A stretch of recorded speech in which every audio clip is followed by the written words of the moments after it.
नमस्कार दोस्तों, स्वागत है आपका SSC learning point by Singh sir. आज हम करेंगे सेट नंबर 8 यानी कि 21 तारीख की शिफ्ट 4 का पेपर। चलिए फिर स्टार्ट करते हैं बिना देरी किए हुए।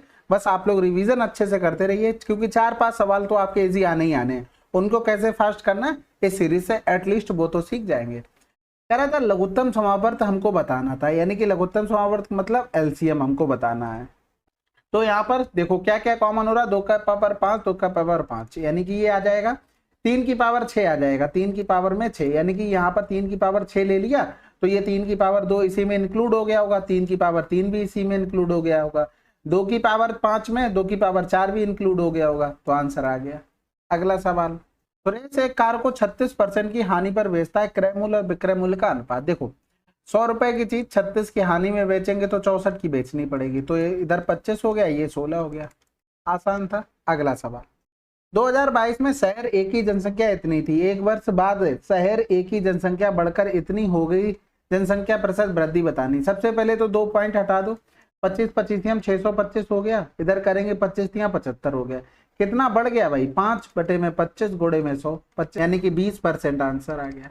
आसान है। अगला सवाल, किसी धनराशि पर 7% की वार्षिक साधारण ब्याज दर से 350 का मासिक ब्याज अर्जित करने के लिए आवश्यक धनराशि ज्ञात कीजिए। हमसे क्या बोला गया, मासिक ब्याज प्राप्त करने के लिए। यहाँ पर देखो समय दिया गया था कितना, 1 माह दिया गया था, यानी कि अगर प्रिंसिपल हम मान लें कि 100 रुपया है और यहाँ पर हमें रेट दी दी गई 7% वार्षिक, टाइम हमको दे दिया था 1 महीना, यानी कि अगर हम लिखें 12 महीने की रेट 7% होगी तो 1 महीने की 7/12 हो गया, यानी कि एक्चुअल में रेट हमारी ये रही होगी। तो अगर हम ऐसा ही लिखें तो कितना रहा होगा, 7/12। इसी का मान दिया गया था 350 और हमें निकालना था किसका, 100 का मान। तो 350/7, 12 ऊपर चला गया, 100 का गुणा कर देंगे तो 7 पंजे 35, 12 पंजे 60 हो गया, यानी कि 60,000 आंसर।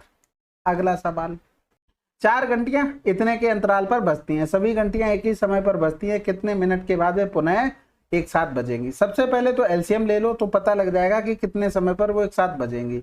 तो ये 6 8 9 10, यानी कि आप देखो 6 8 और इसका तो एलसीएम आसानी से ले सकते हैं ना, जो कि 6 चौक 24, यानी कि 24 हो जाएगा इन दोनों का एलसीएम। अब देखो 24 में 3 इसका जा चुका है, एक 3 अभी बचा हुआ तो उसको लिख दो।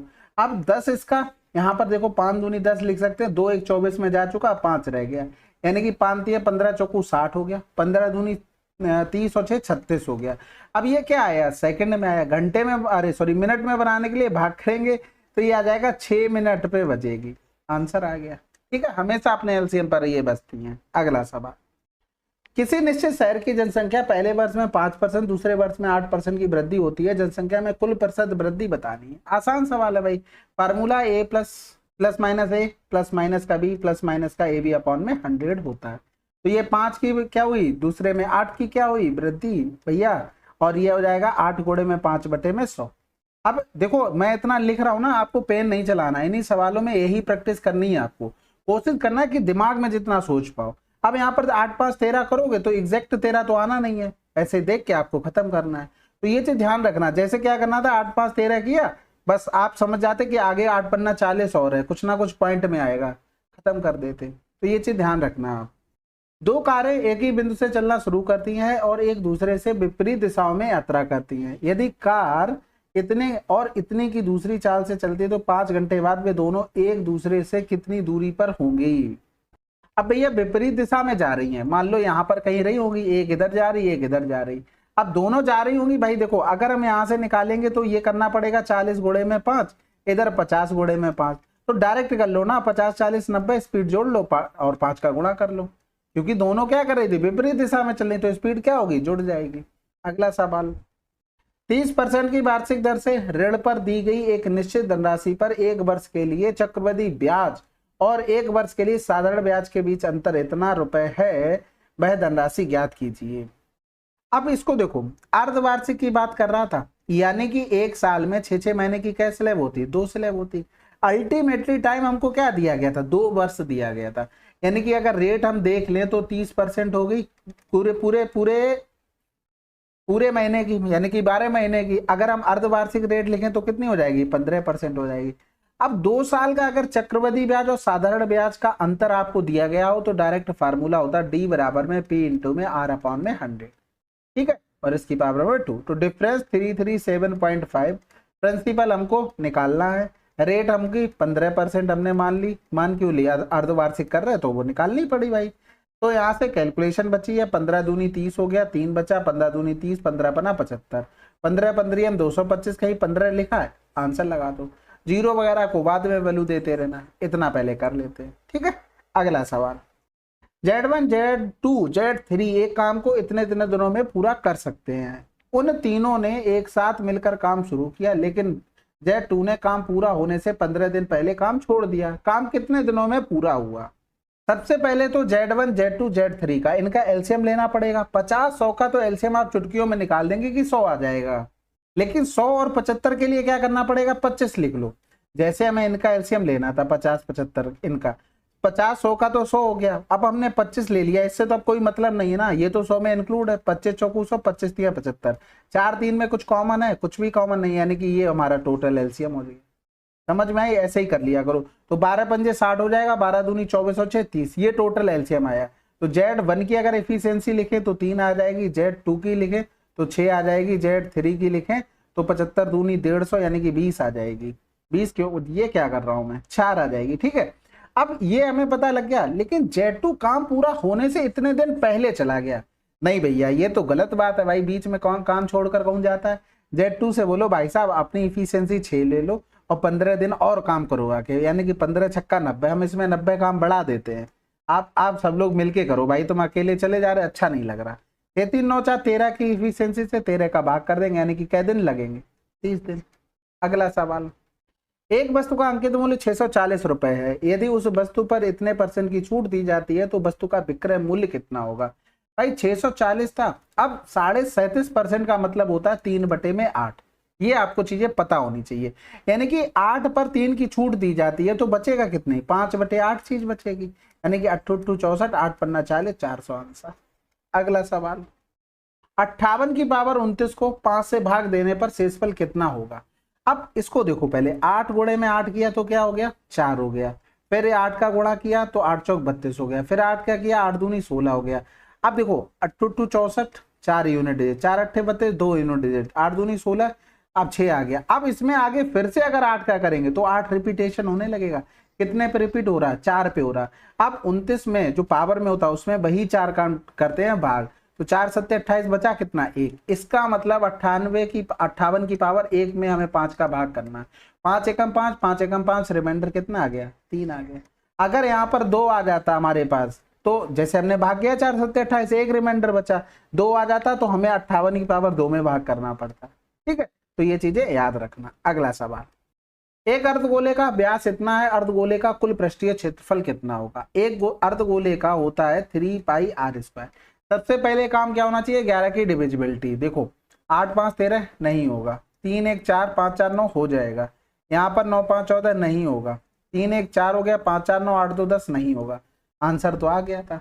ठीक है, इसके अलावा देखो यहाँ पर 21 रेडियस दी गई थी, आपको पता है जब रेडियस 7 होती है तो पाई r स्क्वायर का मान क्या होता है, 154 होता है। अगर हम यहाँ पर देखें तो ये 21/2 रेडियस होगी, यानी कि यहाँ से करेंगे 21/2, यानी कि इसका 3/2 गुना हो रहा है ना, तो इसका कितना हो जाएगा, 154 गुणे में 9/4 गुना, क्योंकि रेडियस का यहाँ पर स्क्वायर हो रहा है। तो हमें क्या लिखना पड़ेगा, 3 गुणे में 154 गुणे में 9/54। कैलकुलेशन थोड़ी कम करनी पड़ती है और कुछ नहीं यहाँ पर होता है। ठीक है, तो 2 दूनी 4 हो गया, 2 सत्ते 14, 2 सत्ते 14 हो गया, 9 सत्ते 63 कर लेंगे। या तो इसको देखो और सिंपल देखो, 11 गुणे में 7 लिख सकते हैं, लेकिन हाँ टेबल याद होना चाहिए, अगर टेबल नहीं याद होगा तब फिर दिक्कत होगी। 7 तियां 21 हो गया, 9 में गुणा करेंगे 189 गुणे में 11 कर दो, बटे में 2। अब 9 का 11 का गुणा आसान है, 9 9 8 17 हो गया, हाथ से लगा 1 8 1 9 10 की 0, हाथ से लगा 1 2 हो गया, बटे में 2, तो 2 एकम 2 हो गया, 0 हो गया, 2 तियां 6 हो गया, 2 में 18 हो गया, आंसर आ चुका है। कैलकुलेशन का खेल था बस। अगला सवाल, अब इस सवाल में ये तो काफी आसान सवाल है। देखो m और n इसी दोनों को पकड़ेंगे तो यहाँ पर हमने देखे ऑप्शन में 2 जगह मैच हो गया।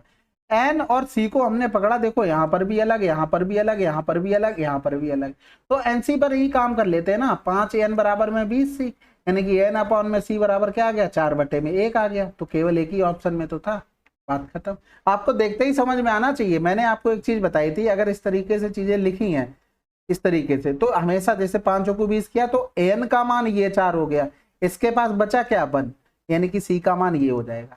तो ये चीजें आपको ऐसे नहीं लिखनी फिर n/c करके तब फिर लिख रहे हैं, तब लोग टाइम वेस्ट कर रहे हैं ना, कुछ तो अपना शॉर्टकट बना के चलो। अगला सवाल करते हैं। 5 संख्याओं का औसत 36 है, प्रथम 2 संख्याओं का औसत अंतिम 3 संख्याओं के औसत का इतना है।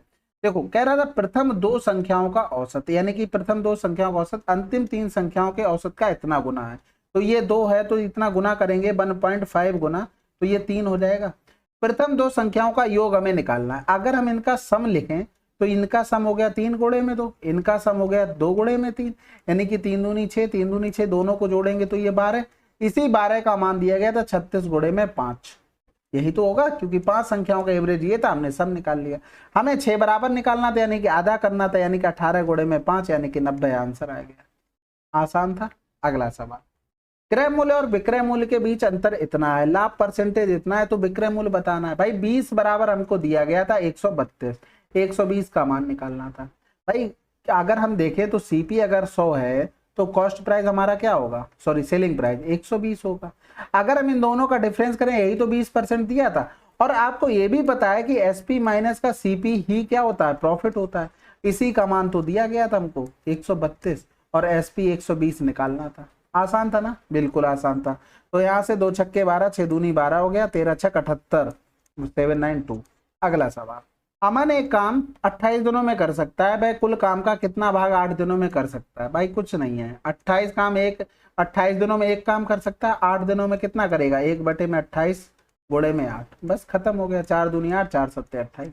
अगला सवाल, एक खिलौने का वास्तविक मूल्य $25 है, लेकिन यह 30% की छूट के साथ सेल में बेचा जाता है, खिलौने का विक्रय मूल्य क्या होगा। बहुत आसान है भाई, 30% की छूट होगी, यानी कि 25 सत्ते 175, खत्म हो गया। पॉइंट वगैरह को वैल्यू नहीं देनी है तो आप इस तरीके से लिख लो।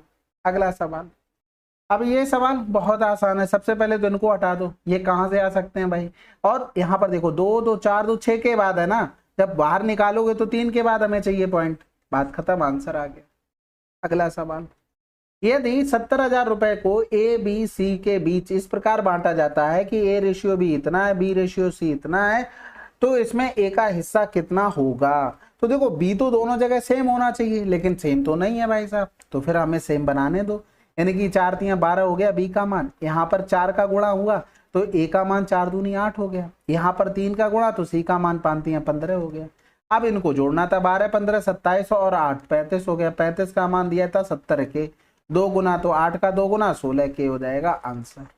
अगला सवाल, what is the average of first 31 odd number. अब देखो हमेशा ध्यान रखो, फर्स्ट बोल देना, फर्स्ट, यानी कि फर्स्ट आपको ऑड नंबर 33 बोल दे 38 बोल दे, लेकिन फर्स्ट लिखा हो तो आंसर वही हो जाएगा, खत्म, ठीक है। यानी कि n विषम संख्याओं का एवरेज, फर्स्ट n विषम संख्याओं का एवरेज क्या होता है, n होता है। अगर उनका सम निकालना हो तो n इंटू में n होता है, तभी तो n से भाग कर देंगे, एवरेज n बचेगा। तो ये तो फार्मूला बेस्ड था, आसान सवाल था, हमेशा याद रखना। और अगर नहीं याद रखोगे तो फिर क्या करोगे, निकालना पड़ेगा। निकालना भी आता है ना कि नहीं आता, जैसे 1 हो गया, 3 हो गया, 3 2 5 हो गया, अब 31 टर्म तक हमें जाने हैं। हमें पता है लास्ट टर्म माइनस का 1 बटे में डिफरेंस कितना चल रहा, 2 चल रहा, प्लस का 1, यही तो टर्म निकल के आता है। यानी कि इधर हमने माइनस किया तो ये 30 हो गया, 30 दूनी 60, 60 में 1 जोड़ देंगे तो कितना हो जाएगा 61। यानी कि जो हमारे पास लास्ट टर्म रहा होगा वो 61 रहा होगा। अब आपको एवरेज निकालना कितना आसान है, जब डिफरेंस सेम हो तो लास्ट नंबर या फर्स्ट नंबर प्लस का लास्ट नंबर करके बटे में 2 कर दो, यानी कि यहाँ पर कर देंगे 62 बटे में 2, 2 3 6 2 1 2। लेकिन इसमें टाइम कितना जाएगा, आपको फार्मूला पता होना चाहिए ना। प्रथम n ऑड नंबर का जो एवरेज होता है वो n ही होता है, अगर सम निकालेंगे तो n²। अगला सवाल, अब अगला सवाल क्या, चलिए ये हमारे 20 क्वेश्चन थे, ठीक है। चलो फिर कोई सजेशन वगैरह हो कमेंट बॉक्स में लिखिएगा, मिलते हैं अगले वीडियो में, तब तक के लिए जय हिंद जय भारत।